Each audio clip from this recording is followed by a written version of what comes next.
Security. Get her off my land right now. Margaret Ashcombe's voice cracked across the lawn of Belmont Oaks like a rifle shot.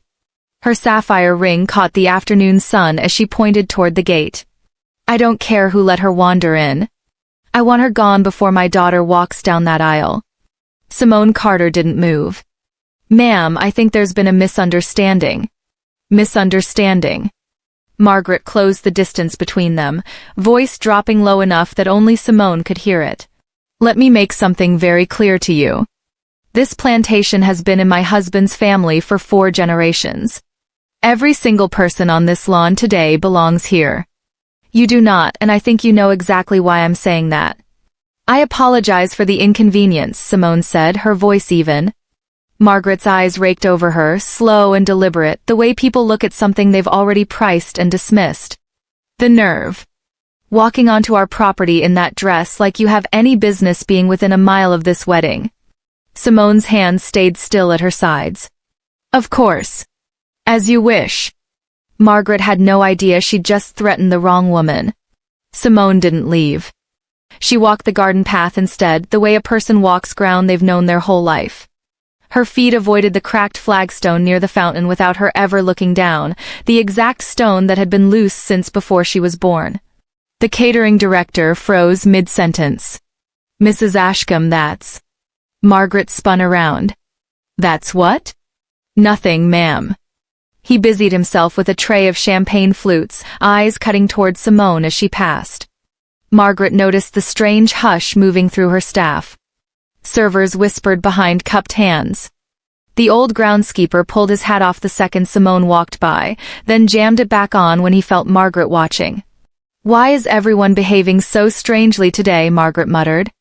Simone moved through Belmont Oaks like she had built it with her own hands. She stepped around the koi pond's hidden edge without glancing down. She took the back path past the old smokehouse that only someone raised on this land would even know still stood. Her fingers brushed a live oak tree with initials carved into the bark, half swallowed by 60 years of growth. Margaret trailed behind at a distance, arms folded tight. That woman is studying my property like she's planning to rob it blind.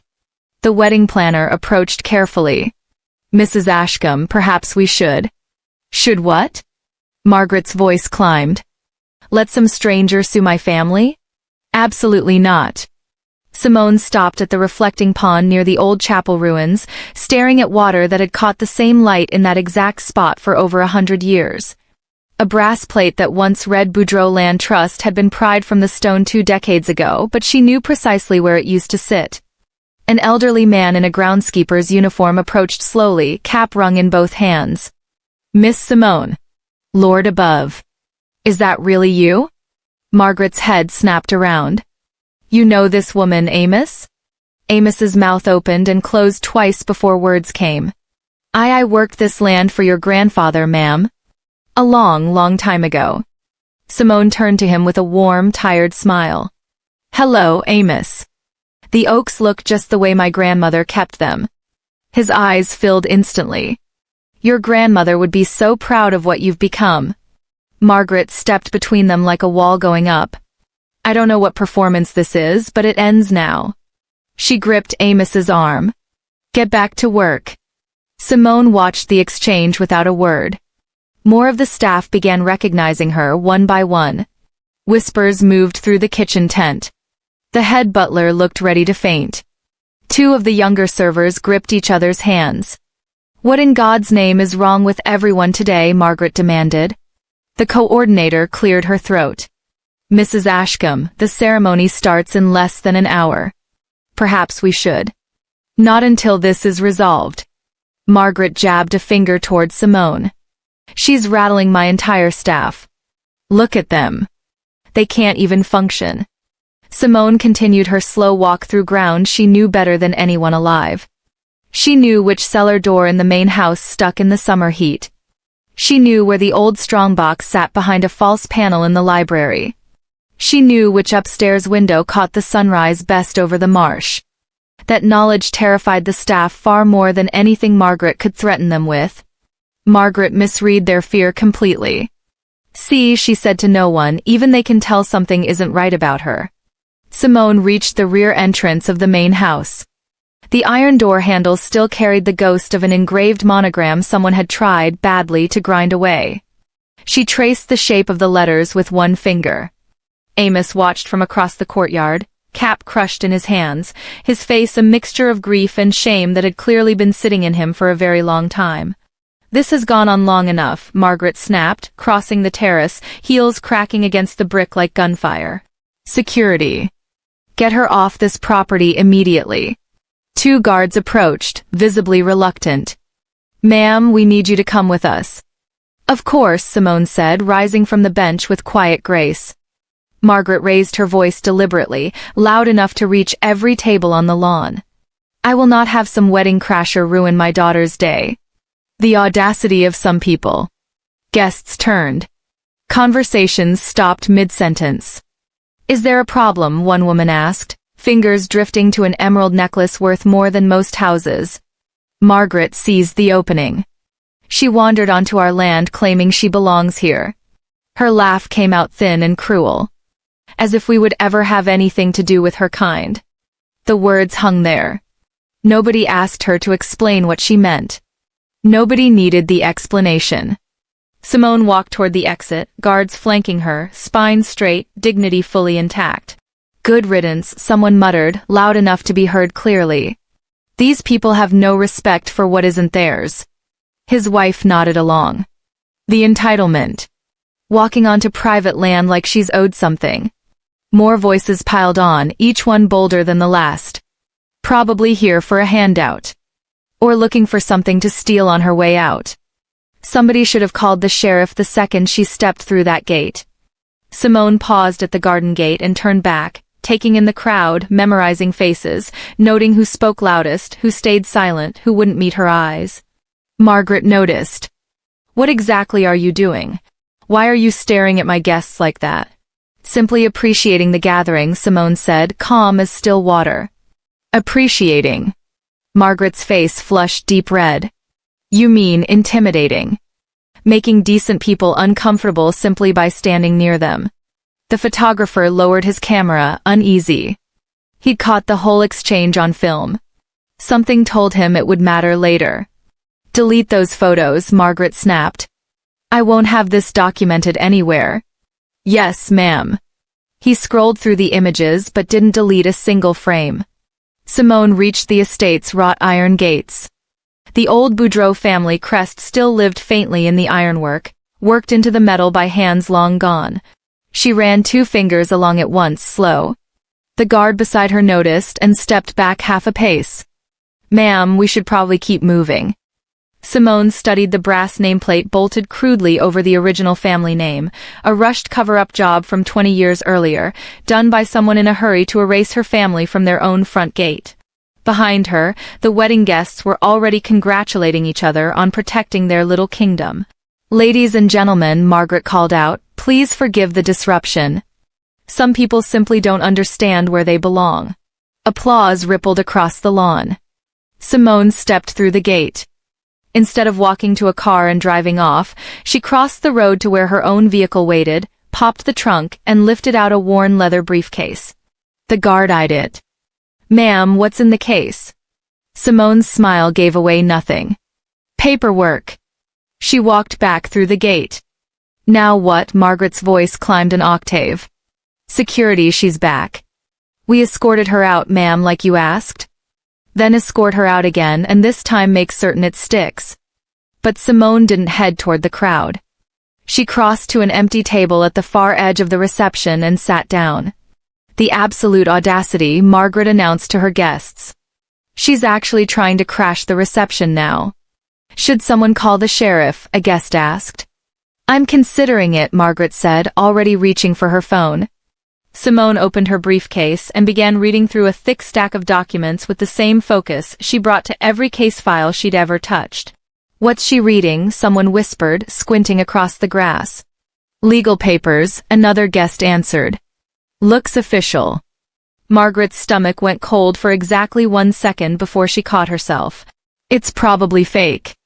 Trying to rattle us with props." A server drifted toward Simone's table and quietly asked if she'd like water. Margaret crossed the lawn in 3 sharp strides. Absolutely not. Do not serve that woman a single thing. But ma'am, she's sitting at a... I don't care where she's sitting. She is a trespasser, not a guest. Margaret's voice rang out over the tables. Nobody serves her. Nobody speaks to her. Are we clear? The server nodded quickly and retreated. Clusters of guests formed, voices sharpening with every passing minute. The nerve, thinking a briefcase makes her somebody. Probably here to shake someone down for money, that's what her kind does when they see wealth. Simone kept reading, seemingly untouched by any of it. A group of young women in designer dresses drifted toward her table, giggling behind manicured hands. Excuse me, one of them said. This is a private event. Simone looked up. I understand that. Then why are you still sitting here? You're right, Simone said. So leave. The group laughed, sharp and delighted. Who do you even think you are? Simone returned to her documents without another word. How rude, one of them said to the others. She thinks she's too good to even talk to us. Some people just have no home training. Probably grew up with nothing and can't stand seeing people who actually earn something. Margaret watched from a distance, pleased. Let them handle it. More guests drifted over, forming a loose ring around the table, voices pitched deliberately to Carrie. I heard she hopped the back fence to get in. Security should have arrested her on sight. This is exactly what happens when you let just anyone wander wherever they please these days. Simone checked her watch, then made a note on a legal pad in small, careful handwriting. She's writing something down, someone whispered. The circle tightened. What exactly are you writing about us? You can't record private conversations, that's harassment. Simone closed the notepad. I'm simply keeping a record. A record of what? Margaret pushed through the crowd. Are you threatening my guests now? Not at all. Just documenting. Documenting what, precisely? Simone's expression didn't change. How people behave the moment they've decided someone doesn't belong somewhere. It's a remarkably consistent pattern. The crowd shifted, uneasy, though none of them could say exactly why. Margaret's anger sharpened further. You're trying to psychoanalyze my guests to intimidate them. It will not work. That's not my intention, Simone said, rising slowly, gathering her papers with deliberate care. Then what is? To see how power behaves when it assumes no one is keeping score. Power. Margaret let out a short, cold laugh. Sweetheart, you don't know the first thing about real power. Don't I? A new voice cut through the tension. Wait a minute. Detective Owen Blake crossed the lawn from the parking area, wedding invitations still tucked into his breast pocket. His eyes landed on Simone and his whole face changed color. Judge Carter? What are you doing here? Margaret Spoon. You know this woman? Owen looked between Simone and the hostile ring of guests, his instincts sharpening the way they did on duty. Yeah. I know exactly who she is. Well, who is she? Someone demanded. Owen glanced at Simone. She gave the faintest shake of her head. Someone you really do not want to be treating this way, he said carefully. Margaret wasn't ready to surrender her afternoon yet. Owen, don't be dramatic. She's just some woman who wandered onto our property. Owen pulled his hat off entirely, an old habit that only surfaced around people he genuinely respected. Ma'am, I had no idea you'd be here today. Hello, detective. Congratulations on the promotion, by the way. The crowd noticed his tone shift immediately. Owen Blake was 6'3" of decorated police detective who answered to nobody standing on this lawn. And he had just called a stranger ma'am like she outranked the governor. Owen, what has gotten into you? Margaret snapped. Do your job. Arrest her for trespassing. I can't do that. What do you mean you can't? You're an officer of the law. Trust me on this one. You do not want me to arrest this woman. Margaret's voice climbed toward hysteria. I have known you since you were a child, Owen Blake. Arrest her right now, or I am calling your captain myself. Go right ahead, Owen said. See what he tells you. What is that supposed to mean?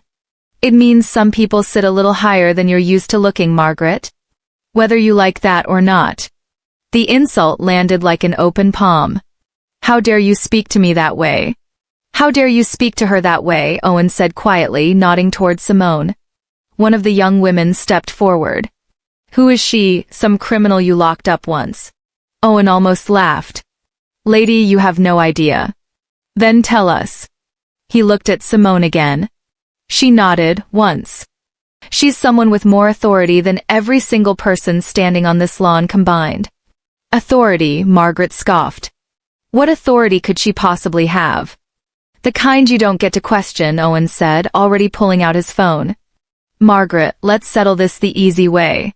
County land records are public. He typed for a moment. Belmont Oaks, Route 9.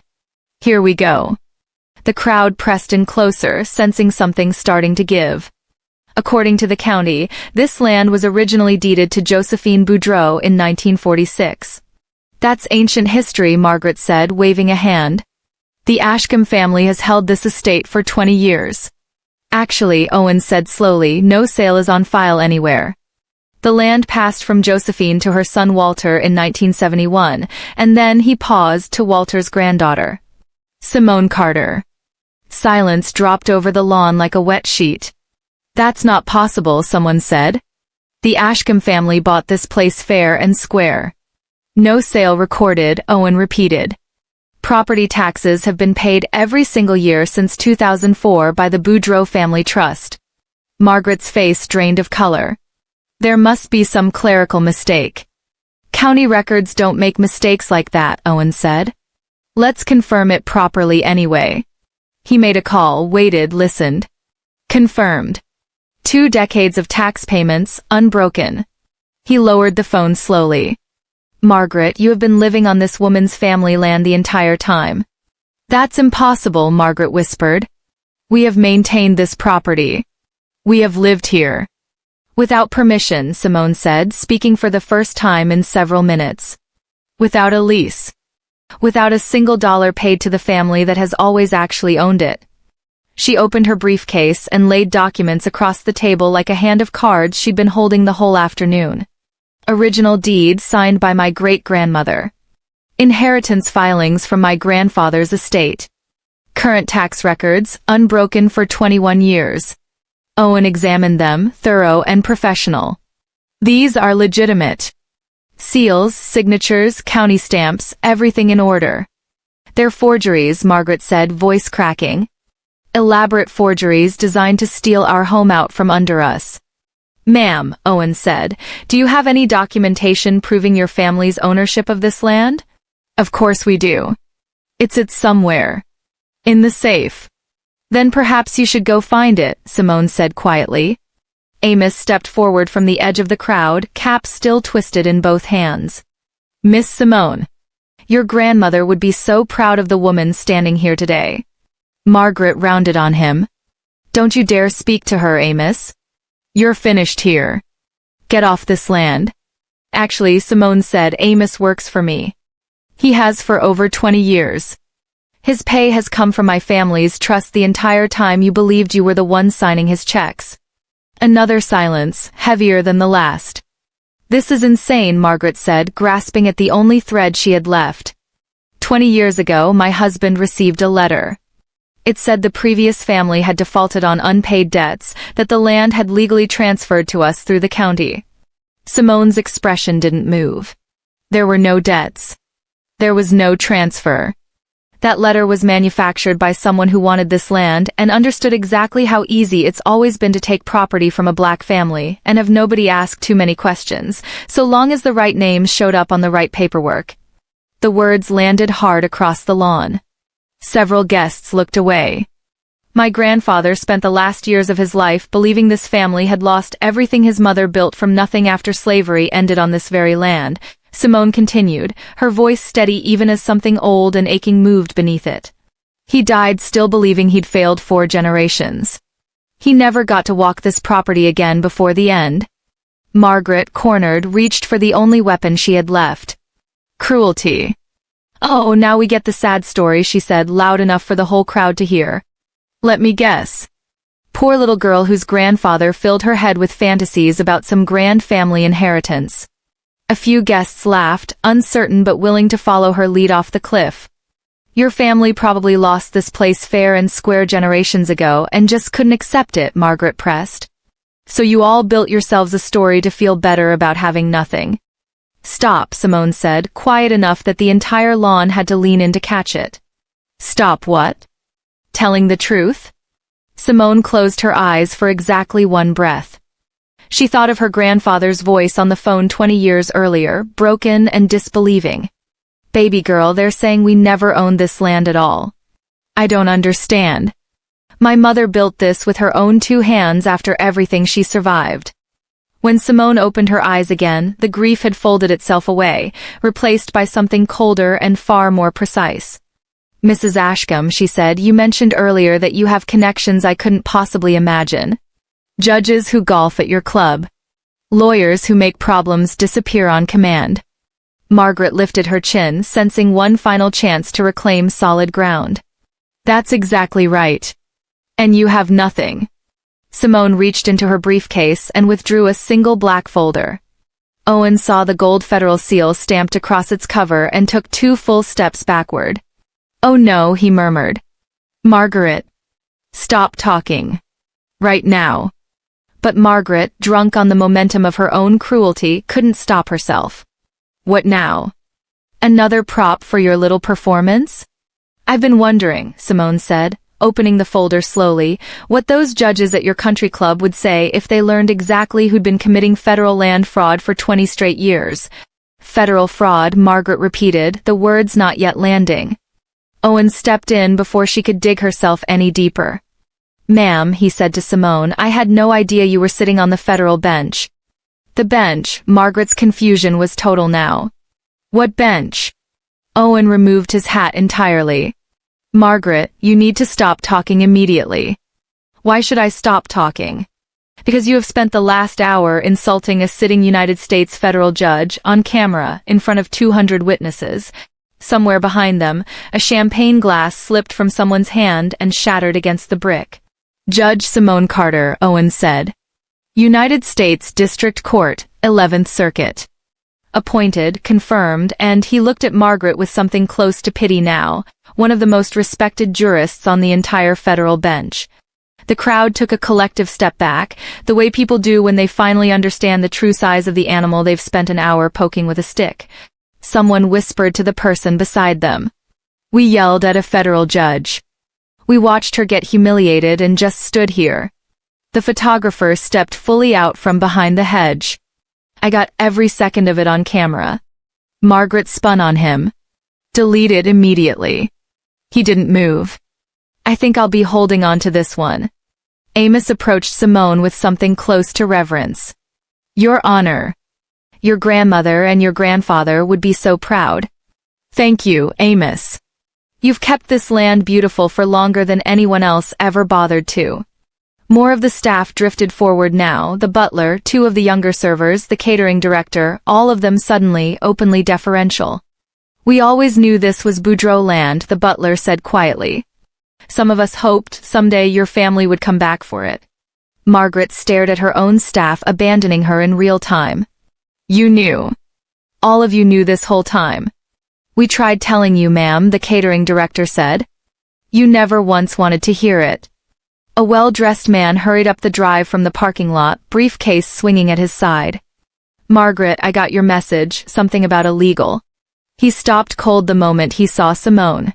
His briefcase slipped from his fingers and hit the gravel. Judge Carter, he said, voice suddenly hoarse. What in God's name are you doing here? Margaret grabbed his arm. Richard, thank God, tell her this is absurd, tell her. Margaret, he said quietly, we need to talk. Privately. Right now. Talk about what? About the fact that you've spent the last hour publicly humiliating a federal judge who has presided over more corruption and land fraud cases in this state than anyone in this family wants to think about right now. For the first time all afternoon, Margaret's confidence collapsed completely. The wedding's groom, Nathaniel Ashcombe, approached in his tuxedo, his new wife's hand still in his, drawn over by the sudden hush that had swallowed the entire lawn. Mom, what's going on? Margaret pointed a shaking finger at Simone. She's trying to take our home. Nathaniel's eyes landed on Simone and the color drained from his face entirely. Judge Carter, he whispered. You know her too, Margaret said, something in her voice finally breaking. 3 years ago, Nathaniel said, I stood in her courtroom facing federal fraud charges. I was looking at 20 years inside. The revelation moved through the crowd like a current running downhill. She could have buried me, Nathaniel continued. Instead, she gave me community service, restitution, a second chance I hadn't earned and honestly didn't deserve. He turned to face his mother fully. I've spent the last hour watching you humiliate the reason I get to stand here married today at all. Margaret sat down hard in the nearest chair, the fight finally draining out of her all at once. Nathaniel turned to face the crowd. Ladies and gentlemen, we are celebrating my wedding on land that belongs to this woman. Land my family took from her grandmother's people through fraud 2 decades ago. And for the last hour, every one of us stood here and watched my mother tear her apart for the crime of simply standing on it. No one spoke. Nathaniel turned back to Simone. Your Honor, I owe you my entire future. I had no idea I'd ever get the chance to say that to your face. Simone's expression softened, just slightly. Thank you for saying it out loud, Mr. Ashcombe. That took more courage than most people manage in a lifetime. She turned to address the lawn, her voice carrying the same steadiness it had held through every insult thrown at her that afternoon. I came here today to reclaim what belongs to my family. I could, this afternoon, refer every piece of this fraud straight to federal prosecutors and watch this family lose everything, the exact way my grandfather lost everything. That would be justice of a kind. She let the silence stretch. But justice with no room for people to actually change isn't justice at all. It's just revenge wearing a robe. Mr. Ashcombe's honesty a moment ago reminded me exactly why, 3 years ago, I chose to give him a second chance instead of a prison sentence. Margaret looked up, something desperate and fragile flickering across her face. Mrs. Ashcombe, Simone said, you will publicly apologize to every member of staff you humiliated today, beginning with Amos. You will establish a permanent maintenance trust in the Boudreaux family name. You will personally report this fraudulent transfer to federal authorities, and early, full cooperation is the only thing that will stand between your family and real consequences. Margaret nodded rapidly. Yes. Yes, whatever you need. The Boudreaux family name will be restored to that gate before the end of this month, Simone continued. And this land will fund a scholarship every year for students who remind everyone standing here exactly who this land was built by, and exactly who it was always meant to belong to. She closed the folder. Amos wiped his eyes with the back of one weathered hand. Simone looked out over the crowd one final time, at the faces that had laughed along an hour earlier, the ones who'd stayed silent, the ones who couldn't hold her gaze now. Some people believe power means making sure everyone else remembers their place, she said. Real power is remembering exactly where you came from, and choosing, even now, not to burn down every person who ever doubted you belonged there. She closed her briefcase. Owen walked her to the gate, quiet, the same steady respect he'd carried from the moment he'd recognized her. You didn't have to give any of it back, he said. No, Simone agreed. I didn't. Why did you? Simone looked back once, at the house her great-grandmother had built with her own hands after surviving things this lawn full of people would never have to survive, at the old oak tree, at Amos standing tall in the doorway like he finally belonged there in full view of everyone, because he always had. Because my grandfather spent his whole life believing our family had lost everything, she said. I'd rather spend the rest of mine proving exactly what we kept. She got in her car and drove away from land that, for the first time in 20 years, finally carried her family's name again.